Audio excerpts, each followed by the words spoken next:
Enforcement.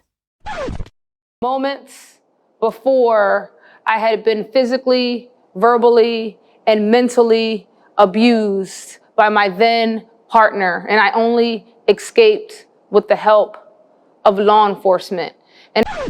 The bill addresses a range of policies surrounding policing practices, as well as law enforcement accountability, and proposed the creation of the National Police Misconduct Registry.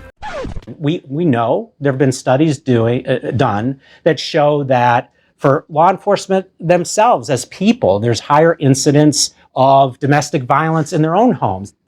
Ring doorbells has to do with their relationship with law enforcement. But the challenge with the minimum wage laws is enforcement. Employers started pushing back against the government. But when we look at the data from states that have legalized, we see that systemic inequality in law enforcement, even around the laws of legalization, continues to exist. And I think is what my dissertation contributes to the field. But also what slave courts show is the enforcement of slave law. It takes on hunger and it improves health. It builds schools, creates jobs. It trains law enforcement.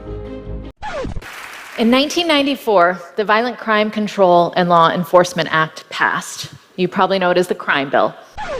Did policymakers anticipate that by having more intensive immigration enforcement, it would have this spillover effect to safety net participation?